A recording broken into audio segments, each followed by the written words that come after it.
Hello everyone, welcome back to Xylem learning. Anitta miss ആണ്. അപ്പം നമ്മുടെ ആനുവൽ എക്സാമിൻ്റെ ടൈമാണ്. നിങ്ങളെല്ലാവരും അടിപൊളിയായിട്ട് ഇപ്പോൾ ഓരോ കാര്യങ്ങളും ഇങ്ങനെ റീകോൾ ചെയ്യുന്ന ഒരു ടൈമാണല്ലേ. അപ്പോൾ ഇന്ന് മിസ് വന്നിരിക്കുന്നത് ചില ചോദ്യങ്ങളൊക്കെ ആയിട്ടാണ്. അപ്പോൾ നിങ്ങളെല്ലാവരും എന്ത് ചെയ്യുക, മിസ്സിൻ്റെ കൂടെ ഈ ഓരോ ചോദ്യങ്ങളും ചെയ്ത് തന്നെ ജസ്റ്റ് ഒന്ന് പഠിക്കാം. നമ്മുടെ ഒന്നാമത്തെ ചോദ്യം എന്ന് പറയുന്നത് ഇതാണ്. ഇവിടെ നിങ്ങൾക്ക് എന്താണ് കാണാൻ പറ്റുന്നത്? രാത്രിയിൽ നമ്മൾ കാണുന്ന ആകാശത്തിൻ്റെ ഒരു ചെറിയൊരു ചിത്രം നിങ്ങൾക്ക് ഇവിടെ കാണാനായിട്ട് പറ്റുന്നുണ്ട്.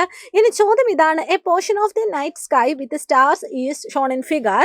Look carefully and identify the groups of stars that form the patterns, the Big Dipper and the Little Dipper, and draw lines to connect the star for these patterns and label them.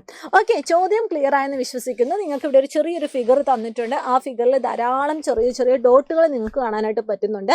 ഈ ഡോട്ടുകൾ എന്ന് പറയുന്നത് stars ആണ് കേട്ടോ. അപ്പോൾ ഈ സ്റ്റാർസിനെ just നമ്മൾ line ഉപയോഗിച്ചിട്ട് നമ്മൾ ജസ്റ്റ് ഒന്ന് ജോയിൻ ചെയ്താൽ നമുക്ക് ചില പാറ്റേൺസ് നമുക്ക് കിട്ടും.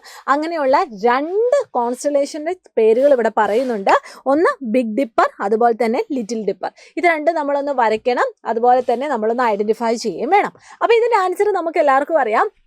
എന്തൊക്കെയാണ്? നമ്മുടെ ബിഗ് ഡിപ്പർ എവിടെയാണ്, അതുപോലെ തന്നെ ലിറ്റിൽ ഡിപ്പർ എവിടെയാണ്? നിങ്ങൾ ഇതുപോലെ ഇവിടെ കാണുന്നത് പോലെ തന്നെ വരയ്ക്കാനായിട്ട് നിങ്ങൾ പഠിക്കണം. അതുപോലെ തന്നെ നമ്മുടെ ലിറ്റിൽ ഡിപ്പറിൻ്റെ ആ ഒരു എൻഡ് പോർഷനിൽ കാണുന്ന ഒരു ചെറിയ സ്റ്റാറാണ് നമ്മുടെ പോൾ സ്റ്റാർ എന്ന് പറയുന്നത്. ഓക്കെ അല്ലേ? ഇനി അടുത്ത ചോദ്യത്തിലേക്ക് പോവാണ്. നെക്സ്റ്റ് ക്വസ്റ്റ്യൻ എന്ന് പറയുന്നത് state whether the following statement are true or false. കുറച്ച് സ്റ്റേറ്റ്മെൻറ്റ് പറയുന്നുണ്ട്, അത് ശരിയാണോ തെറ്റാണോ എന്ന് ജസ്റ്റ് ഒന്ന് ഐഡൻറ്റിഫൈ ചെയ്താൽ മതി. A magnet can be broken into pieces to obtain a single pole. നമുക്കറിയാം, ഒരു മാഗ്നറ്റിന് രണ്ട് പോൾ ഉണ്ടാവും. ഒന്ന് നോർത്ത് പോൾ ഉണ്ടാവും, ഒന്ന് സൗത്ത് പോൾ ഉണ്ടാവും. അപ്പോൾ അതിനെ ബ്രേക്ക് ചെയ്താൽ ഒരു പോൾ മാത്രമായിട്ട് നമുക്ക് കിട്ടും എന്നാണ് ഇവിടെ പറയുന്നത്. അങ്ങനെ കിട്ടുമോ? കിട്ടത്തില്ല. മോണോപോൾ എന്ന് പറയുന്നത് എക്സിസ്റ്റ് ചെയ്യത്തില്ല. എത്ര ചെറുതായിട്ട് നമ്മളൊരു മാഗ്നറ്റിനെ കട്ട് ചെയ്താലും അവിടെ രണ്ട് പോൾസ് നമുക്ക് കാണാനായിട്ട് സാധിക്കും. ഇനി അടുത്തതെന്ന് പറയുന്നത് similar poles of A magnet ripple each other.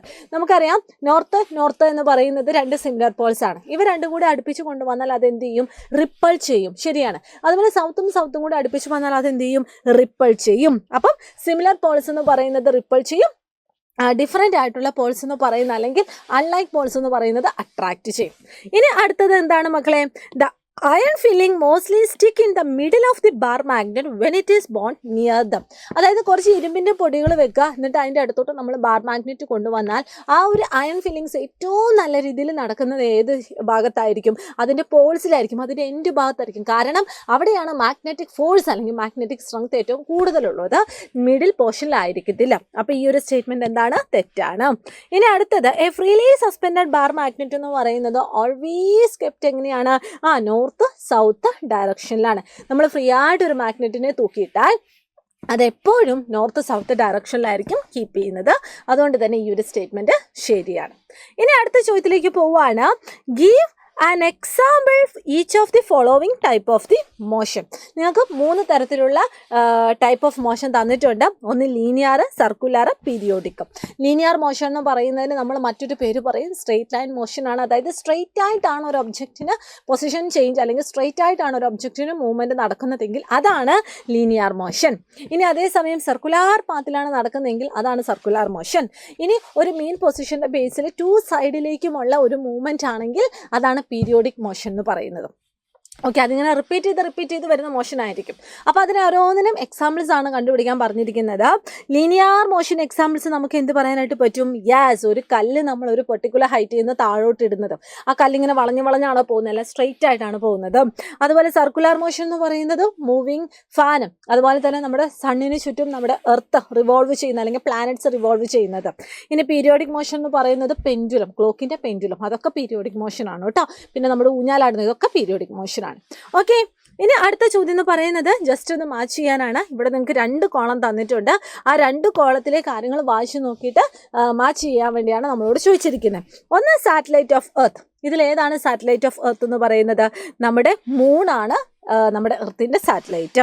ഇനി റെഡ് പ്ലാനറ്റ് എന്നറിയപ്പെടുന്നത് ഏതാണ്? റെഡ് പ്ലാനറ്റ് എന്നറിയപ്പെടുന്നത് മാർസ് ആണ്. കോൺസ്റ്റലേഷൻ എന്ന് പറയുന്നത് ഒരു ഗ്രൂപ്പ് ഓഫ് സ്റ്റാർസ് ആണ്. ആ ഗ്രൂപ്പ് ഓഫ് സ്റ്റാർസിൽ നിന്ന് നമുക്കൊരു പെർട്ടിക്കുലർ പാറ്റേൺസ് നമുക്ക് ഇമാജിൻ ചെയ്ത് എടുക്കാനായിട്ട് പറ്റും.